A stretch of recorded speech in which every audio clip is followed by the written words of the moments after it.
रक्षा के लिए होता है। मंत्री भी साथ थे, तो किसी पशु का पीछा किया और बड़े आवेश में आकर सावधान नहीं रहे तो प्रत्यंछा से अंगूठा कट गया। उन्होंने कहा, मंत्री, अंगूठा कट गया। उन्होंने कहा, भगवान ने बहुत अच्छा किया, बड़ी कृपा।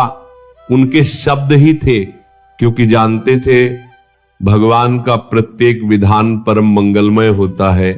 राजा को बड़ा गुस्सा आया, दुष्ट कहीं का, तो हमारा मंत्री है, दुश्मन है हमारा, अंगूठा कटा और कहता है भगवान ने बहुत अच्छा किया, बड़ी कृपा हुई, इसको बंदी बनाया जाए, तुरंत कड़ी सजा देकर इसे जेल में रखा जाए। राजा का आदेश हुआ। उन्होंने कहा, भगवान की बड़ी कृपा महाराज, भगवान की बड़ी कृपा। राजा बोले, पागल हो गया मंत्री। मंत्री पद से हटा दिया गया, जेल में रख दिया गया। फिर भी कहते रहे भगवान ने बहुत अच्छा किया, बड़ी कृपा। कुछ दिन बाद वैद्य के द्वारा अंगूठा ठीक हुआ। स्वभाववश फिर राजा शिकार खेलने के लिए गए। एक पशु का पीछा किया। जो राज सैनिक थे वे जंगल की गलियों में पीछे रह गए और राजा आगे निकल गए।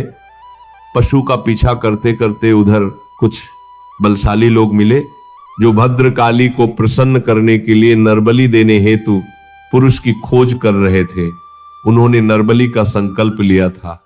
राजा मिल गए, वे राजा को ले गए, स्नान आदि कराया। जब पुरोहित के सामने ले गए जहां बलि दी जाती थी, तो पुरोहित ने सर्वांग पुष्ट का निरीक्षण किया कि सर्वांग पुष्ट है या नहीं।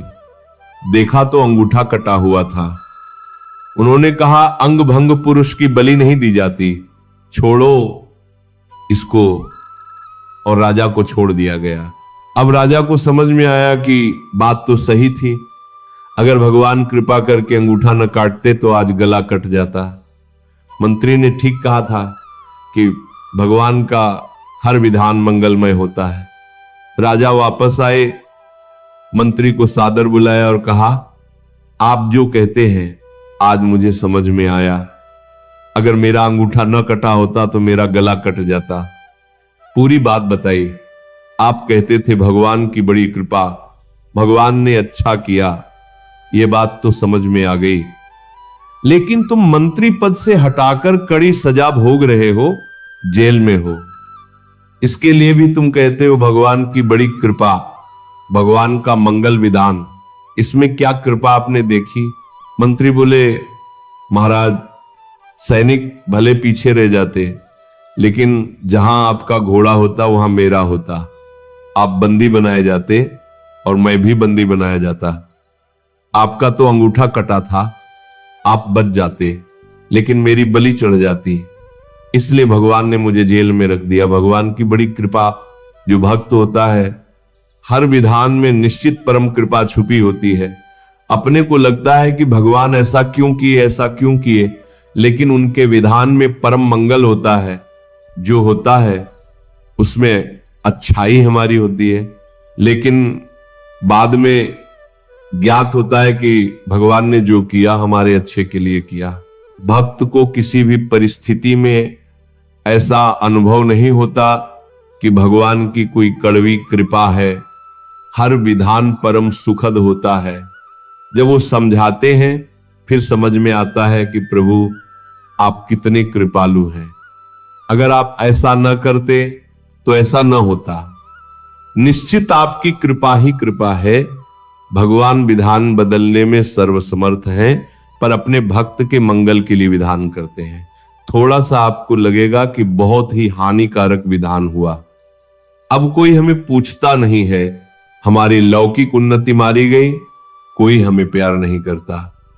सच्ची समझो, अब आपको उस योग्य बना रहे हैं जिसमें अजान बाहु प्रभु आकर अपनी बाहों में तुम्हें भर लेंगे। उस योग्य बना रहे हैं। बहुतों ने हमें कहा कि हम आपको प्यार करते हैं, आज तक कोई साथ नहीं है। लेकिन जो वास्तविक प्यार करते हैं प्रभु, वो जब हमें अपने हृदय से लगाएंगे तो परम विश्राम मिल जाएगा। जब भक्त जीवन की हर घटना को समझ लेता है, तब उसके हृदय में केवल एक ही भाव बचता है, पूर्ण समर्पण।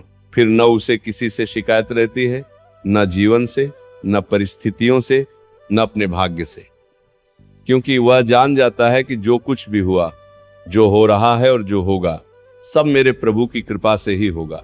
जिस दिन मनुष्य यह समझ लेता है कि भगवान ने जो छीना है वह किसी और को देने के लिए नहीं, बल्कि मुझे अपने और निकट बुलाने के लिए छीना है, उस दिन उसके भीतर का रोना अपने आप शांत हो जाता है। तब वो ये नहीं पूछता कि मेरे साथ ही ऐसा क्यों हुआ, बल्कि आंखों में आंसू और होठों पर शांति लेकर बस इतना कहता है, हे प्रभु, जो आपने किया वही मेरे मंगल के लिए किया। भक्त का जीवन बाहर से भले ही टूटा हुआ दिखे, लेकिन भीतर से वो प्रभु से और अधिक जुड़ता चला जाता है। संसार जिन चीजों को सफलता कहता है, भगवान कई बार उन्हीं चीजों से भक्त को दूर कर देते हैं, क्योंकि प्रभु जानते हैं कि यदि ये मिल गया तो मेरा भक्त मुझसे दूर हो जाएगा। और भगवान सब कुछ सह सकते हैं, लेकिन अपने भक्त की दूरी नहीं। जब जीवन में कोई अपना छोड़कर चला जाए, जब कोई साथ निभाने का वादा करके भी बीच रास्ते छोड़ दे, जब संसार आपकी कद्र करना भूल जाए, तब समझ लेना आप प्रभु स्वयं आपको थाम रहे हैं। अब इंसानों के सहारे छूटेंगे और भगवान का सहारा इतना गहरा मिलेगा कि फिर किसी और सहारे की आवश्यकता ही नहीं रहेगी। यही वो क्षण होता है जब प्रभु भक्त को नाम जाप का मार्ग दिखाते हैं, क्योंकि नाम ही वह डोर है जो टूटे हुए मन को सीधे प्रभु के हृदय से बांध देती है। संसार की हर आवाज झूठी हो सकती है, हर रिश्ता धोखा दे सकता है, लेकिन प्रभु का नाम कभी झूठा नहीं होता। जब मन बहुत भारी हो, जब आंसू किसी को दिखाए ना जा सकें, जब शब्द भी साथ छोड़ दें, तब बस एक ही काम करना, नाम का स्मरण, क्योंकि उस समय के कोई मित्र नहीं सुनता, कोई अपना नहीं समझता, लेकिन प्रभु का नाम हर आह सुन लेता है। नाम जाप कोई शब्द नहीं, आत्मा की पुकार है। राधे राधे कहते जैसे टूटा हुआ मन प्रभु के चरणों में गिर जाता है, और श्री कृष्ण कहते ही डर, पीड़ा और थकान सब उनके हाथों में सौंप दी जाती है।